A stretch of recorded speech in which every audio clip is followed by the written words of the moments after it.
பங்கு எங்களுக்கு முக்கியம் கிடையாது. எங்களுக்கு கொள்கை தான் முக்கியம். அவங்க கொள்கையே இல்லாம இருக்காங்க. எங்களுக்கு கொள்கை ரொம்ப முக்கியம். எங்க கொள்கை மாதிரி இருக்க வாய்ப்பு இல்ல. அது இருக்கலாம். ஏன்னா எங்களுக்குன்னு ஒரு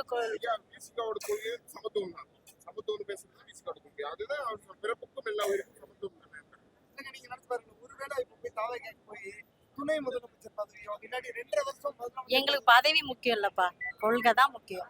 மக்களுடைய நலன் தான் எங்களுக்கு முக்கியம். நாங்குநேரியில பாத்தீங்கன்னா அந்த மாதிரி தாழ்த்தப்பட்ட மக்கள் வந்து அடிச்சு நேற்று கூட பயங்கரமா வந்து அவனை கொடூரம் நடந்தது. இந்த ஆட்சி அதிகாரத்துல வராம எப்படி அவங்களால தடுக்க முடியும்? யாரோட தாழ்த்தப்பட்ட மக்கள் வந்து நாங்குநேரியில நேற்று வந்து ஊருக்குள்ள புகுந்து அடிச்சிருக்காங்க கடைகள்லாம். இதை வந்து நீங்க ஆட்சி அதிகாரத்தை பிடிக்காம எப்படி இந்த ஜாதி வெறிகளை ஒழிப்பீங்க? ஆமா, சிஎம் அவரு அதுக்காக சிஎம் ஆகக்கூடிய வாய்ப்புகள் நிறையவே இருக்கு. ஆனா கொஞ்சம் நாள் ஆகும். நாங்க அதுக்காக வெயிட் பண்ணுவோம். எங்களுக்கு அது பிரச்சனை கிடையாது. ஆனா எங்களோட கொள்கையில இருந்து நாங்க மாற மாட்டோம். 2026 விட்டுருங்க, 2031ல தலைவருக்கான வாய்ப்பு பிரகாசமா இருக்கு. அதனால அப்போ அதை அவர் பாத்துக்குவாரு. இப்போ வந்து விஜய் வந்து கச்சாங்கன்னா நேற்று முளைச்சா மேய்ச்ச மழையில இன்றைக்கு முளைச்சா காலம். நாங்கள் போறதுலாம் என்ன இருக்குன்றீங்க? ஏதாவது திறமை உள்ள இருக்குண்ணா. நீங்க பேட்டி எடுக்கிறீங்களா எத்தனை தொகுதி வருவீங்க, என்ன பண்ணுவீங்கன்னு கேட்குறீங்க. அதுக்கு என்ன சொல்லணும்? ஏங்க இந்த தொகுதியில் எனக்கு ஜெயிச்சா இது பண்ணுவோம் அது பண்ண சொல்லணும். ஓசிங்கனே 4 சீட்டு ஜெயிப்போம். அப்புறம் எப்படி 4 சீட்டு ஜெயிச்சு நீ சிஎம் ஆகுவ? வாய்ப்பே இல்லை. நாங்கள் போதெல்லாம் 15 17 எல்லாம் விசில் அடிக்கிற போட்டோம்னா. செங்கோட்டையன் போயிருக்கான வேற வழி இல்லை. இருந்தது ரெட்டால இருந்தது, அம்மா இருந்தது, ஜெயலலிதா இருந்தாங்க, எம்ஜிஆர் இருந்தாங்க. இருந்தது 3 இல்லை, ஒரு எல்லாம் ஓபிஎஸ் எடுத்தாரு. இப்போ வந்த பிறகு சொல்றேன், ஓபிஎஸ் எடுத்தாரு, ஒன்று எடப்பாடி எடுத்தாரு. இருந்த காம்பை செங்கோட்டையை வச்சிருந்தான். செங்கோட்டை அங்கே போயிட்டாரு, ஓபிஎஸ் இங்கே வந்துட்டாரு. ஓபிஎஸ் தரமான முடிவு எடுத்து வந்திருக்காரு. எங்கே போனால் என்ன நடக்கணும்? இப்போ 2026 திராவிட முன்னேற்ற கழகம் மிகப்பெரிய வெற்றி பெறும். மீண்டும் தமிழக முதலமைச்சராக தளபதி ஸ்டாலின் அவர்கள் அமர்வார்.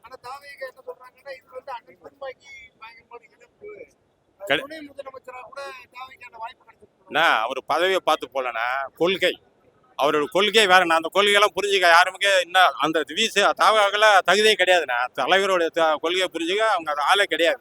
அவரோட போய் பண்ண இவர் கூட்டணி சேர முடியும்? இது வந்து கலைஞர் பேர்லேருந்து இருக்காரு. கலைஞரோட மதிப்பு உண்டு. இன்னைக்கு ஸ்டாலின் தட்டுங்கள் திறக்கப்படணும்னா தெருமா போனால் கதவு திறக்கப்படுது. அதுதான் மெயின், தெரியுங்களா? அவரெல்லாம் போய் கூட்டணி, இவரு போய் அவரெல்லாம் கூட்டணி வச்சு இவருக்குள்ள மதிப்பு வேணும்னா அதெல்லாம் மதிப்பு கிடையாது. அதனால இங்கே தான் அவர் கெத்து. 2031 மிகப்பெரிய வெற்றி விசிகாவுக்கு உண்டு. கோட்டையில் ஒரு நாள் கொடி ஏற்றுவார். வாய்ப்பு பிரகாசமா இருக்குண்ணா. நீங்க பாருங்க, போக வளர்ச்சி மேல போயிட்டு தான் இருக்குது, தவிர டெவலப் போயிட்டு தான் இருக்குது. அதனால எந்த இதுவும் கிடையாது. 2030 ஆட்சி அமைப்பார். கண்டிப்பாக திமுக தலைமையிலான கூட்டணி வெற்றி பெறும். ஸ்டாலின் மீண்டும் முதலமைச்சர் ஆவார்.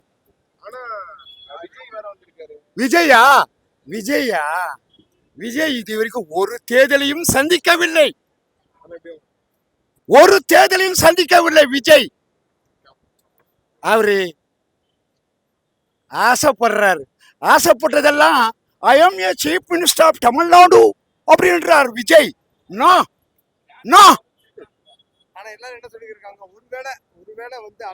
இப்போ போட்டியே யாரு தெரியுமா? சேலத்து எடப்பாடிக்கும் விஜய்க்குனா செகண்ட் பிளேஸ் வரப்போது. யார் போட்டி? ஸ்டாலின் முதலமைச்சராக வருவதற்கு எந்த விதமான இல்ல தடையும் இல்லை. Next question.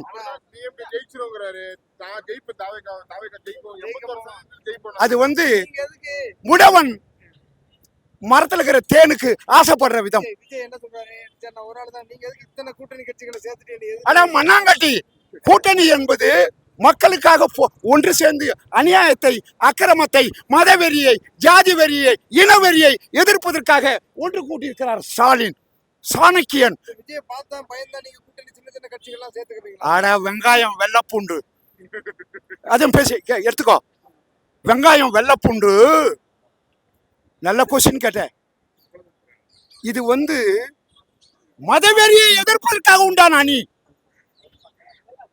ஈரானை கேடுகட்ட மோடியுடைய நண்பர் ட்ரம்ப், அவனும் நேதன்யாகு, யாரோ ஹூ இஸ் தட் ஃபெல்லோ, இஸ்ரேலுடைய அதிபர், இந்த 2 கம்யூனிட்டிகளும் சேர்ந்து கொண்டு ஈரானிய மக்களை கொண்டு குவிக்கிறான். அவன் தெரியுமா இப்போ அவனுடைய தலைவர் கேமானியா அவரை வந்து குண்டு வச்சு அடிச்சான் ட்ரம்ப். அவனுடைய மிகப்பெரிய ஆயுத கப்பலை ஈரான் கொண்டு அவிச்சு விட்டான். பயப்படுறான் இப்போ ட்ரம்ப். இப்போது இங்க இருக்கிற மோடி மஸ்தான் வாயை திறக்கவில்லை. Next question. அவ்வளவுதான். நன்றி. தேங்க்யூ. ஆனா அரசியல் பார்வை யூடியூப் சேனல் தான். ஆனா என்ன காரணத்துக்காக வந்து அண்ணன் டிசிகா வந்து தாவேகாவோட கூட்டணி வைக்கிறாங்க? என்ன காரணம்னா தாவக என்பது ஒரு கட்சியே இல்லை, அது ஒரு சாதாரண ஒரு அமைப்பு தான். அது நாங்கள் அதை கட்சியாக பார்க்கல. அதனால் ஒரு சாதாரண அமைப்பில் போய் நாங்கள் எப்படி கூட்டணி வைக்க முடியும்? அதில் தாவக நாங்கள் கூட்டணி ஆட்சியிலும் அதிகாரத்திலும் பங்கு. அப்படிலாம் இல்லைங்க. அதாவது எங்களுக்கான தகுதி, எங்களுக்கான அந்த அங்கீகாரம் கொடுத்தா போதும்.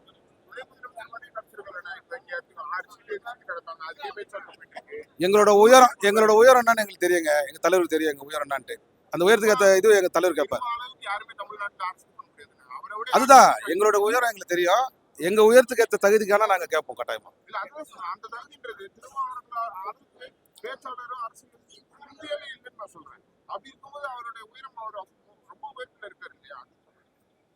அதுதான் நாங்க வந்து அதுக்காக நாங்க வந்து இதெல்லாம் பண்ணல.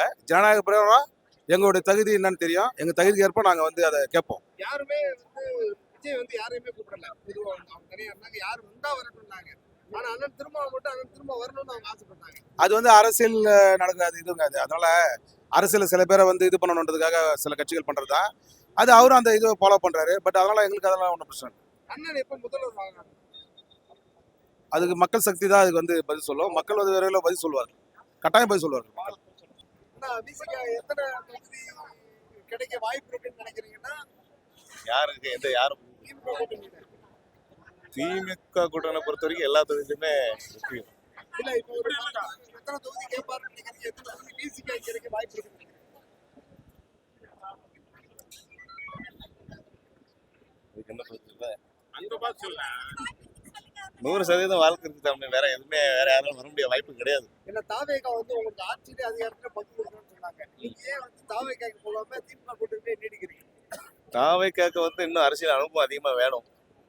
அது மட்டும் இல்லாம மக்கள் அனைவருமே இப்போ 2 கட்சிகள் மட்டும்தான் இப்போ ஓட்டு போட்டு வந்துட்டு இருக்கிறதுனால தாவேக்கா ஜெயிக்குமாங்கிறது ரொம்ப கொஞ்சம் கஷ்டம் தான். ஏன்னா அரசியலுக்கு புதுசு அவங்க. அண்ணன் போய் அங்க போய் அவங்களை லீட் பண்ணிருக்கலாம்ல. ஏன்னா பாமக இருக்கு, இத்தனை கட்சிகள் இருக்குது.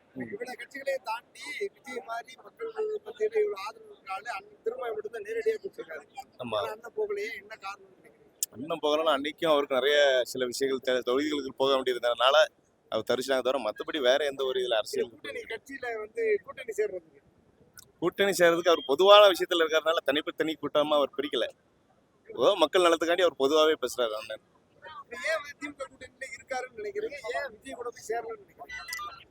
இருக்காருன்னா பொதுவாகவே அவர் பொது தொண்டுகள் செஞ்சுட்டு இருக்காருனால அது அங்க கூட்டணி சேரணும் இந்த கூட்டணி சேரலாம் இல்லை. அவருக்கு அதிகமான பலம் இருக்கு. அவர் எங்கேயும் சேரணும் அவசியமும் இல்லை. அவர் தனிச்சையாவே நிற்கக்கூடிய அமைப்புல அவருக்கு சக்தி இருக்கு.